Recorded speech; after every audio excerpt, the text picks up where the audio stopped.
कन्नौज से अखिलेश यादव के चुनावी मैदान में उतरने से इत्र नगरी में मुकाबला दिलचस्प हो गया है। कन्नौज से सांसद और बीजेपी प्रत्याशी सुब्रत पाठक भी इस बार फिर से जीतने के लिए ताल ठोक रहे हैं। सुब्रत पाठक से बात की हमारे सहयोगी अमित गर्ग शुक्ला। आपके साथ अमित गर्ग शुक्ला। आज हमारे साथ बहुत खास मेहमान है, कन्नौज से मौजूदा सांसद और इस बार के प्रत्याशी भी सुब्रत पाठक साहब। बहुत स्वागत है सर आपका न्यूज़ 18 पर। पाठक साहब का परिचय है कि 2019 में कन्नौज, जिसे समाजवादी पार्टी का गढ़ कहा जाता है, उस गढ़ में आपने सेंधमारी की और कमल खिलाया। इस बार कैसी चल रही चुनाव की तैयारियां? नहीं, देखो, तैयारी हम लोग लगातार करते हैं, हम लोग काम करते हैं, जनता के बीच में रहते हैं और इस कारण से तैयारी हमारी अच्छी चल रही है। जी, अखिलेश यादव के आ जाने के बाद चुनौती बढ़ गई है, मुकाबला चुनौतीपूर्ण हो गया है। देखिए, हम लोग लगातार इन्हीं के खिलाफ लड़ रहे हैं। अब 2009 में मैं अखिलेश के खिलाफ चुनाव लड़ा, 2014 में अखिलेश मुख्यमंत्री थे तो उन्होंने अपनी धर्मपत्नी श्रीमती डिम्पल यादव जी को लड़ाया था, तो हम दोनों के खिलाफ लड़े।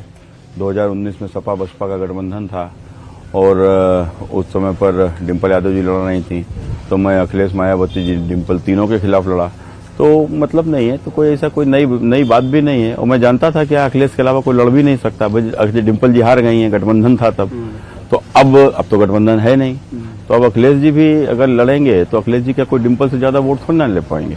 यही कारण है कि आपने कहा कि अखिलेश जी को लगता था कि किसी को भी उतार देंगे वो कन्नौज से जीत जाएगा, अब खुद आए, मतलब है कि उनका घमंड टूट गया है। नहीं, देखो, स्वाभाविक है ना। हमने कहा था कि अगर वो जब उन्होंने 2 साल पहले कहा हम कन्नौज से लड़ेंगे, तो बीच में फिर बैक क्यों हुए, तो कहीं ना कहीं चीजें समझ में आई उनके। और फिर उसके बाद फिर अपने तेज प्रताप को भेजा। अभी बीच में कहा था कि उनके विधायक हैं रेखा वर्मा, उनको लड़ाएंगे, लेकिन वो स्वाभाविक है, हम लोग जानते थे कि परिवार के सिवा कोई आ ही नहीं सकता। तो पहले तेज प्रताप का नाम आया, फिर यहाँ के जब लोगों ने फीडबैक दिया कि तेज प्रताप की तो जमानत भी नहीं बचेगी, बड़ी स्थिति खराब हो जाएगी, तो फिर अखिलेश जी को स्वयं आना पड़ा।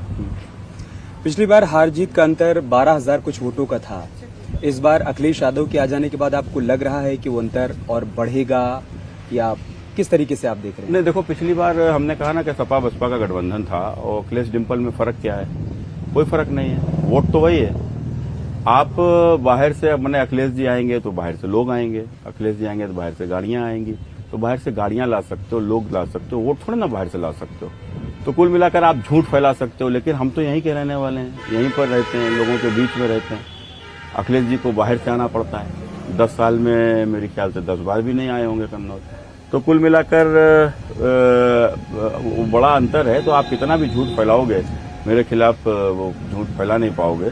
और यही एक बड़ा कारण है कि वोट वही है जो उनको मिला था, हमको मिला था, उसमें से बसपा का वोट माइनस हो जाएगा, तो स्वाभाविक है अखिलेश जी चुनाव यहाँ पर हार जाएगा। कन्नौज में चुनाव को आपने भारत पाकिस्तान के मुकाबले से जोड़ दिया है और अखिलेश यादव का जवाब आया, उन्होंने कहा कि हम जब मैदान पर उतरेंगे तो 6 बॉल पे 6 छक्के लगाएंगे। नहीं, अखिलेश जी को एक्चुअली में थोड़ा सा गलतफहमी है कि उनको बॉलिंग, जब वो छक्का लगा देते थे तो उनको बॉलिंग करने वाले उनके अधिकारी होते थे, तो उनको ट्रांसफर पोस्टिंग का भय रहता था।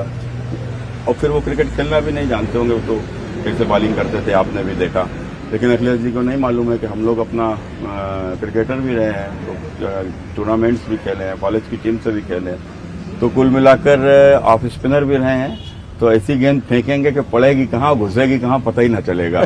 तो कुल मिलाकर शायद उनको यह अभी आइडिया नहीं है।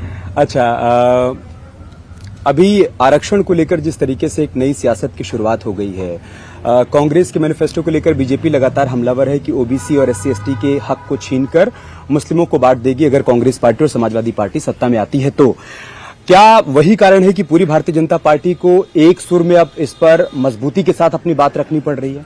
देखो, कई बार देखने को आया, लगातार प्रयास हुए हैं कि किसी प्रकार से इस देश में मुसलमानों को आरक्षण दे दिया जाए। और अभी कर्नाटक में आपने देखा कि जो तो बिल्कुल लेटेस्ट है कि जब मुसलमानों को बैकवर्ड सबको उस कैटेगरी में कर दिया गया है। और खबरों में वक्त एक छोटे से ब्रेक का है। ब्रेक के बाद भी खबरों का सिलसिला जारी है।